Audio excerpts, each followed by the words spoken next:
रामसन गांव, जहां मिट्टी की खुशबू में गरीबी भी थी और उम्मीद भी। यहाँ हर सुबह सूरज थोड़ा देर से उगता लगता था, क्योंकि लोगों की थकी आंखें अभी भी उम्मीद के सपनों में खोई रहती थीं। उसी गांव के किनारे एक छोटी सी झोपड़ी थी, जहां रहती थी गौरी। गौरी के पास ना कोई परिवार था, ना धन दौलत, बस मेहनत, सच्चाई और दूसरों की मदद करने का जज्बा। सुबह का वक्त था। सूरज की पहली किरणें मिट्टी के घरों की दीवारों पर हल्का सुनहरा रंग बिखेर रही थीं। गौरी खेत में खड़ी फावड़ा चला रही थी। माथे पर पसीने की बूंदें, पर होठों पर मुस्कान थी। भले ही मेरा खेत छोटा है, लेकिन जब इसमें हरियाली उगती है तो लगता है भगवान मुस्कुरा रहा है। पास ही कुछ बच्चे भूखे बैठे थे। गौरी ने अपनी झोली से 2 सूखी रोटियां निकाली और उन्हें दे दी। दीदी, तुम क्या खाओगी? गौरी मुस्कुराकर, मैंने तो पहले ही पेट भर लिया रे, तुम्हें खाकर ही तो तृप्ति मिलती है। गांव में सब उसे दयालु गौरी के नाम से जानते थे। गरीबी में भी उसका दिल अमीर था। एक दिन गांव में एक अजनबी आया। कपड़े मैले थे, चेहरा थका हुआ, पर चाल में शाही अंदाज था। वो कोई और नहीं, राजकुमार आदित्य था, जो अपने राज्य से भाग आया था। राज्य में चालाक मंत्रियों ने साजिश रचकर उसे गद्दी से दूर कर दिया था। भूखा प्यासा वो रास्ता भटक कर माधवपुर पहुंचा। गौरी खेत में काम कर रही थी, तभी उसने देखा एक आदमी प्यास से लड़खड़ा रहा है। वो दौड़कर अपना घड़ा लाती है और उसे पानी देती है। गौरी, लो पानी पी लो भाई, धूप बहुत तेज है। राजकुमार हैरान होकर, तुम्हें डर नहीं लगा? मैं अजनबी हूँ। गौरी, प्यासे को पानी देना डर नहीं, धर्म है। राजकुमार ने पहली बार किसी की आंखों में इतनी सच्चाई देखी। उसका दिल भर आया। रात हो चुकी थी। गांव के कोने में सेठ रघुनाथ का महल जैसा घर चमक रहा था।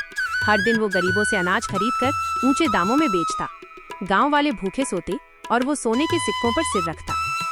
राजकुमार ने देखा सेठ के गोदाम में अनाज के बोरे भरे थे और पास की झोपड़ी में एक बच्चा भूख से रो रहा था।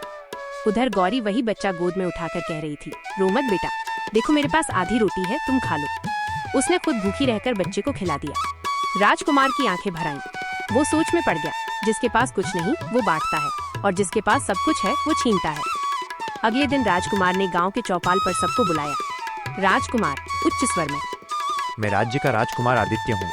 मुझे अपने राज्य की सत्ता से ज्यादा एक सच्चे दिल की तलाश है। आज मैं एक वरदान दूंगा, जिसे मिलेगा सच्चे दिल की शक्ति। सभी लोग चौपाल में जमा हो गए। सेठ रघुनाथ बोला, महाराज मुझे दीजिए वो वरदान। मेरे पास सोना, चांदी, अनाज सब है।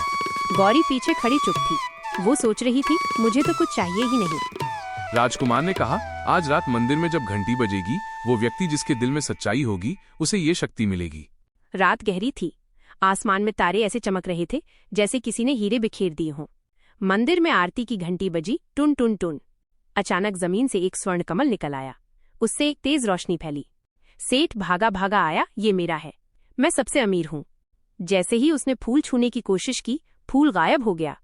गौरी दूर से ये सब देख रही थी। उसने हाथ जोड़कर आंखें बंद की।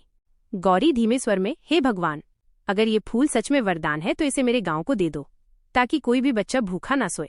इतना कहते ही रोशनी फैल गई। फूल धीरे से उसकी हथेली में आ गिरा।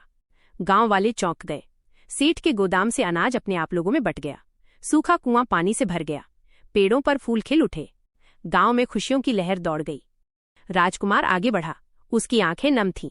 उसने गौरी से कहा, राजकुमार भावुक होकर, गौरी, आज मैंने समझा कि असली राजसी शक्ति सिंहासन में नहीं, सच्चे दिल में होती है। महाराज, मुझे कोई शक्ति नहीं चाहिए, बस इतना वादा कीजिए कि अब इस गांव में कोई भूखा नहीं रहेगा। राजकुमार ने उसकी बात मान ली। उसने पूरे गांव को करमुक्त घोषित किया और गौरी को गांव की जनसेविका बना दिया। सेठ रघुनाथ भी उसके पैरों में झुक गया। गौरी, मुझे माफ कर दो, मैंने लालच में आंखें मूंद ली थीं।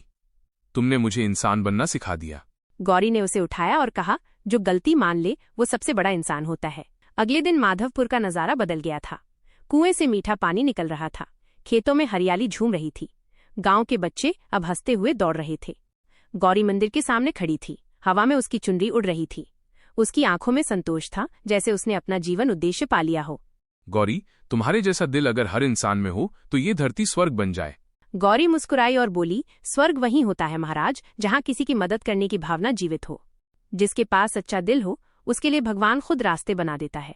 धन, दौलत, ताकत सब व्यर्थ है अगर इंसानियत की रोशनी दिल में ना हो। माधवपुर गांव फिर कभी भूखा नहीं रहा। लोग अब भी हर साल गौरी महोत्सव मनाते हैं, जहां एक दीपक जलाया जाता है उसके नाम पर, जिसने सबको सिखाया सच्चे दिल की शक्ति सबसे बड़ी होती है। इस तरह की नई कार्टून कहानियां देखने के लिए हमारे चैनल को सब्सक्राइब करें।